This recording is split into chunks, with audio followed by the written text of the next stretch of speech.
biology in all that.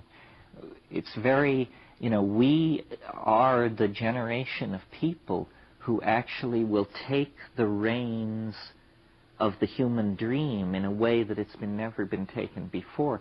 As recently as a single generation ago, there were like insoluble problems of a technological and resource delivery type. Now, it's basically, I think I began this weekend by saying this, all problems have become problems of human psychology. Everything can be done. It's all about how do you convince people in a democracy to pay for it, how do you convince people in a, whatever to follow along. All problems have achieved a human dimension. The state of the atmosphere, it's a human problem. The temperature of the ocean, human problem. Everything has to do with changing and re-engineering the human mind. Now, the real barrier to doing this, as I see it, is the cultural momentum of the past, and that's a very nice and sanitized way of saying fundamentalist religion. Fundamentalist religion goes into a tizzy when you start to, they would say, tamper with human nature. This is why drugs, abortion, homosexuality, notice that what these things all have in common is they slightly seek to tweak or define human nature. And, this is extremely unwelcome. But, if we're all God's children, how come we've rigged the earth with dynamite and are, flipping coins to see who gets to set it off? We have been infected with the idea of original sin, and this is part of what keeps us infantile. We actually believe, I think, every single one of us at some level, that we are flawed, unfit. And this is paralyzing because if we start talking about redesigning human nature, people say, oh, wow, this is what Hitler was talking about. As soon as you start redefining human nature, you redefine it worse. The beast returns. It means, we have no faith whatsoever, and we believe, that the given situation is the best of all possible worlds, is what that's saying.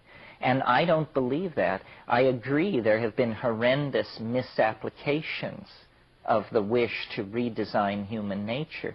But on the other hand, the style which lets it just develop like an untended, weedy lot has produced a fairly weedy lot of leaders with no great apparent commitment to the salvation of the human race either.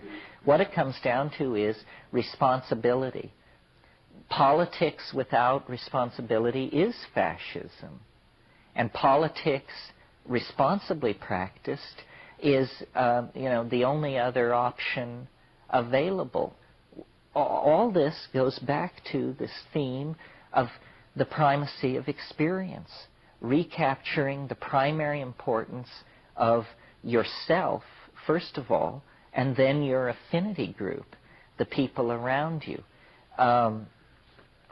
McLuhan said that this would happen naturally, and from what I see over the past few years, it seems to me this is so, that he called it electronic feudalism, and said that the nation-state would dissolve under the impact of electronic media. His timetable was a little too short. This is really a problem for prophets. But he was perfectly right. I mean, what happened in Tiananmen Square, what happened in Eastern Europe, was entirely the product of information technology just conveying images.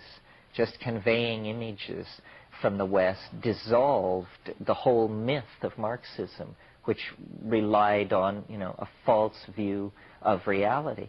The thing is, these images are value neutral. They're corrosive wherever they move. The same forces that destroyed the Communist Party in Eastern Europe will destroy the ruling families of the Arabian Peninsula with equal ease, because what it is it's an anti-oligarchic virus that has gotten loose in the language ocean of the planet.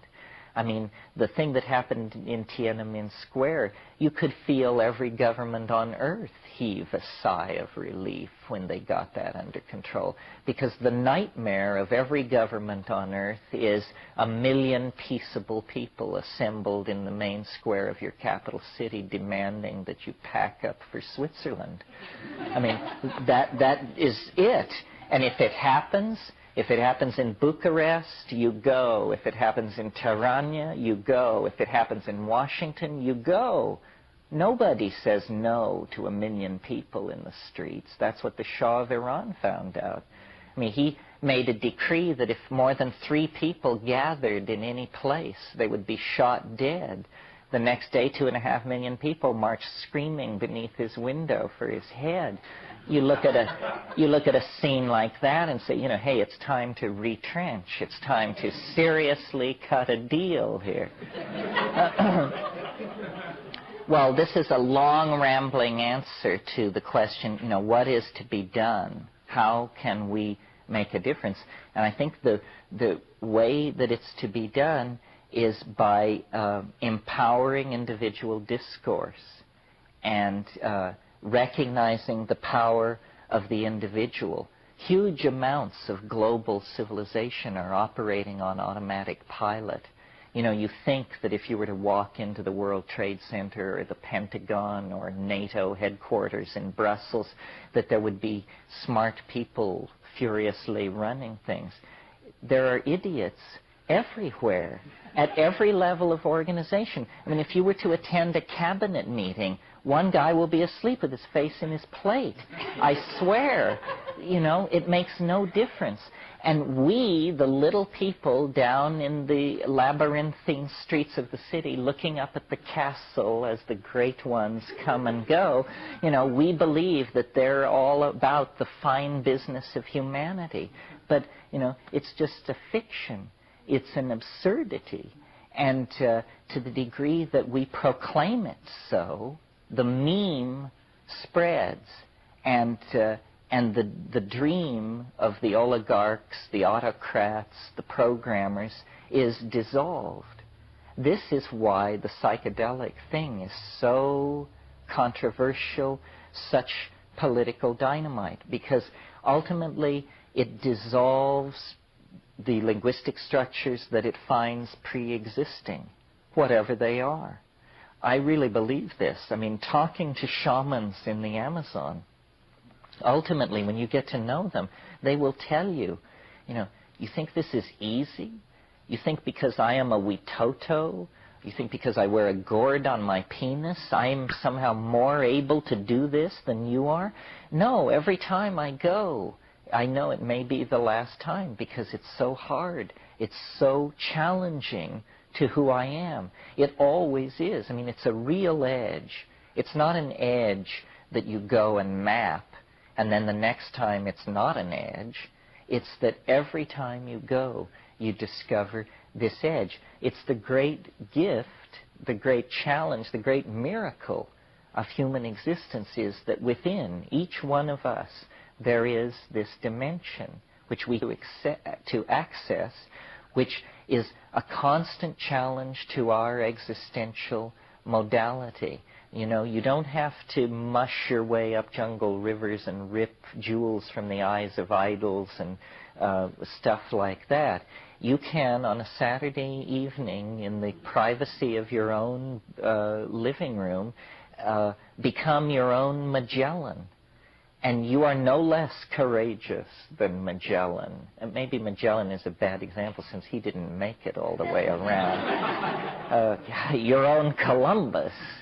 And this dimension of freedom has always been 95% of what the human experience was about in terms of risk and thrills.